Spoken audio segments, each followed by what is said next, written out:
BFM Bourse, Culture Bourse. Où vais-je ? Pour savoir où aller en bourse, mieux vaut comprendre où vous en êtes. Et on retrouve Julie Collen-Heurton et son expert. Bonjour Julie. Bonjour Antoine et bonjour à tous. Et si vous avez des questions pour arbitrer vos portefeuilles, eh bien vous connaissez l'adresse désormais. C'est bfmbourse@bfmbusiness.fr. Et il y a aussi ce QR code qui va apparaître sur vos écrans.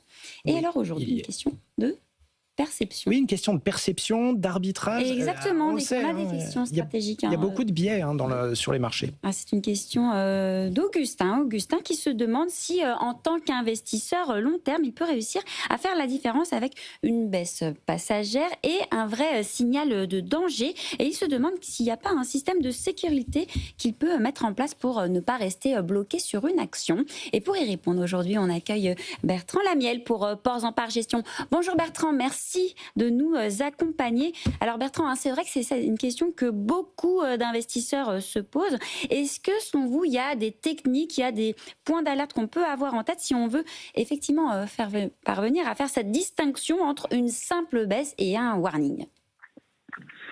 Oui, vous avez raison, c'est la vraie question de tout investisseur. J'entendais Antoine mentionner les biais. En fait, le problème, il est là, c'est que en tant qu'investisseur, on est censé être rationnel. Bon, la réalité, c'est qu'on est biaisé et qu'on prend des décisions beaucoup plus avec notre estomac qu'avec notre cerveau.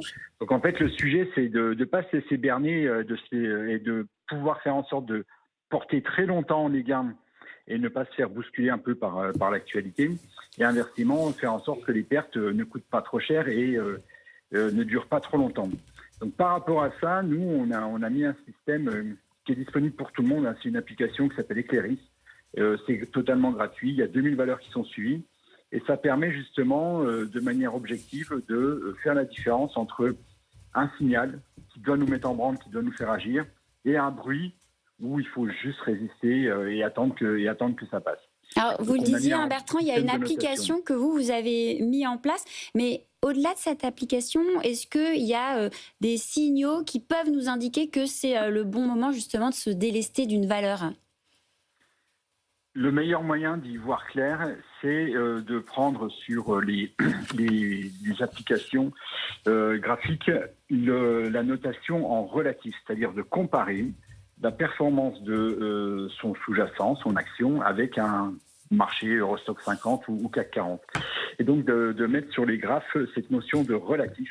Et donc en fait, dès qu'on voit qu'un dossier est en train de sous-performer le marché, c'est qu'on va rentrer en zone de danger et que ce dossier va être beaucoup plus fragile et va être susceptible sur une nouvelle de surréagir et d'avoir ces fameux warnings.